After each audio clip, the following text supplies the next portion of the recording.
মুর্শিদাবাদের ঘটনা নিয়ে একজন দোষ চাপাচ্ছে প্রশাসনকে এবং সরকারকে, আর একজন বলছে বিজেপির চক্রান্ত। অধীর রঞ্জন চৌধুরী এবং সাংসদ আবু তাহের খান দুজনে কি বলছেন শোনাবো আপনাদের। সাংসদ আবু তাহের খান তিনি বলেন, ভারতবর্ষ তথা বাংলাকে, আমাদের মুর্শিদাবাদকে অশান্ত করার চেষ্টা চলছে, চক্রান্ত চলছে। মুর্শিদাবাদের কিছু জায়গা কৌশল করে তারা ঝামেলার সৃষ্টি করে। বাংলার মুখ্যমন্ত্রী মমতা বন্দ্যোপাধ্যায়কে অপমান করতে চাইছে কিছু মানুষ। আপনারা সংযত থাকবেন এবং আপনারা কারো পাতা ফাঁদে পা দেবেন না। এই রকম ঘটনার জন্য যেন পুনরাবৃত্তি না হয়। বিজেপিকে তোপ সংসদ আবু তাহের খানের। অন্যদিকে অধীর রঞ্জন চৌধুরী তিনি বলেন, এই ঘটনার পূর্ণাঙ্গ তদন্ত হোক এবং যারা আহত হয়েছে তাদের চিকিৎসা করে তাদেরকে বাঁচানোর ব্যবস্থা করা হোক। মনে হচ্ছে কিছু কিছু ঘটনা ধামাচাপা দেওয়ার চেষ্টা চলছে। ধামাচাপা না দিয়ে এই ঘটনার সত্যতা যাচাই করা হোক, যারা দোষী তাদের শাস্তির ব্যবস্থা হোক। দুই নেতার বক্তব্য শোনাবো আপনাদের, কি বলছেন ওনারা দেখুন। অনেক মানুষ সেখানে আহত হয়েছে, অনেক মানুষ, তার তথ্য দিচ্ছে না প্রশাসন, সরকার। আমি আজকে হাসপাতালে এসেছিলাম অনেক খোঁজ পেয়ে, সেখানে দেখলাম 3টে গুলি খাওয়া শামসাগঞ্জ ঘটনা, 3 জন গুলিতে গুলি খাওয়া 3টে রুগীকে দেখলাম। একজনের 11 থেকে 12 বছর বয়স, বাচ্চা ছেলে, তার ডান দিকের কিডনিটা বাদ হয়ে গেছে অলরেডি, তাকে দেখা যাচ্ছে না, সেটা বসতে পারছে না, শুতে পারছে না, দাঁড়াতে পারছে, শুধু কাঁদছে। আর 2টো জায়গায় দিলাম, তাদের এইখানটাই একজনের গুলি বেরিয়েছে, আরেকজনের গুলি বেড়া হয়নি। ডাক্তাররা বলছে গুলি বাড়াতে সময় লাগবে।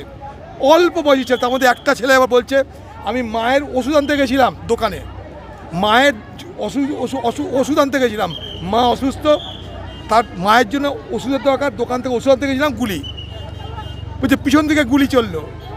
বিএসএফের ড্রেস পরা, সত্যি না মিথ্যা কেউ জানে না। 3 জনকে দেখলাম যারা হাসপাতালে চিকিৎসাধীন। আমি আজকে সকালেই বলেছি আপনাদের যে বহরমপুর হাসপাতালে আছে, কেউ কলকাতার হাসপাতালে, কেউ নার্সিংহোমে। প্রশাসন কিচ্ছু বলছে না। অনেক বেশি মানুষ গুলিতে আহত হয়েছে, জখম হয়েছে, তারা মৃত্যুর সঙ্গে পাঞ্জা লড়ছে। আপনার দয়া করে দেখেছেন বাচ্চা ছেলেটাকে, আমি এক্ষুনি দেখে এলাম, 12 বছর বয়স, সে কিডনি বাদ চলে গেছে এর মধ্যে একটা। তার যে কী কষ্ট কল্পনা করতে হবে না, কী করছে সে বাচ্চাটা। এখন নানা রকমের লোক নানা রকম ড্রেসে এসে বলছে, আমরা পুলিশের লোক, কী হয়েছে বলো। এবার হাসপাতালে যখন চেস করছে, পুলিশের লোক আইডেন্টি কার্ড দেখাতে পারছে না। গোটা বিষয়টাকে ধামাচাপা দেওয়ার জন্য প্রশাসন কিন্তু নানা ফন্দি করছে। আমরা চাই সত্য উদ্ঘাটিত হোক, সত্য উদ্ঘাটিত, মানুষগুলোকে বাঁচান, যারা এখনো বেঁচে আছে থেকে বাঁচান আপনারা। এই যে আমি নিজে দেখে এলাম নিজের চোখে, সকালে আপনাকে যে অভিযোগ করেছি সে অভিযোগ হাতে কলমে দেখিয়ে দিলাম। এরকম অনেক মানুষ আহত হয়েছে, গুলি খেয়ে পড়ে আছে, তার কোনো হিসাব দিচ্ছে না সরকার না প্রশাসন। ধামাচাপা দেওয়ার চেষ্টা চলছে এই ঘটনাকে। এটা কি অন্যায় হচ্ছে, আমরা মানব না এগুলো। আমি এখান থেকে আজ থেকে আমাদের হাসপাতালের লোক আমি ডেপুট করে গেলাম।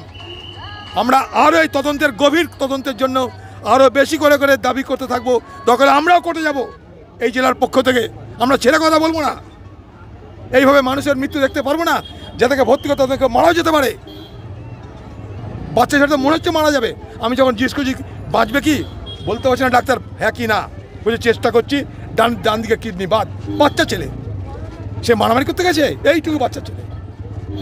কিছু কিছু জায়গায় বিজেপি তো চক্রান্ত করছেই বাংলাকে উত্তপ্ত করা, বাংলার ধর্মনিরপেক্ষতাকে আঘাত করা। মানবিক মুখ্যমন্ত্রী মমতা বন্দ্যোপাধ্যায় যাতে অসম্মানিত হয় ভারতবর্ষের মাটিতে, সুকৌশলে বিজেপি সেই চেষ্টা করে যাচ্ছে। আরএসএস এবং বাংলার বিজেপি পার্টি সুকৌশলে সেই ষড়যন্ত্রে লিপ্ত এবং মুর্শিদাবাদকে উত্তপ্ত করবার জন্য যে প্রক্রিয়ায় তারা চেষ্টা চালাচ্ছে সেটা আমাদের কাছে অত্যন্ত দুর্ভাগ্যজনক এবং অপমানজনক। ইতিমধ্যেই শামশেরগঞ্জ থেকে আরম্ভ করে ধুলিয়ান বিস্তীর্ণ এলাকায় কিছু উচ্ছৃঙ্খল মানুষকে উস্কে দিয়ে কিছু কিছু জায়গায় অঘটন ঘটেছে। আমরা সর্বতভাবে চেষ্টা করছি এই ঘটনার যেন পুনরাবৃত্তি না হয়, মানুষ যেন শান্ত থাকে। মানবিক মুখ্যমন্ত্রী ওয়াকফ নিয়ে নিজেই যখন ময়দানে নেমেছে, বিরোধিতার ময়দানে, এবং আমরাও যখন ভারতবর্ষের তৃণমূল পার্টির সর্বস্তরের নেতৃত্ব দিল্লিতে লোকসভায় এবং বাংলার বিধানসভায় এটা নিয়ে আমরা সরব হয়েছি, তখন বাংলার মানুষকে বলবো, আপনারা ধৈর্য ধরুন, সংযত হন, কারুর প্ররোচনার ফাঁদে পা দেবেন না।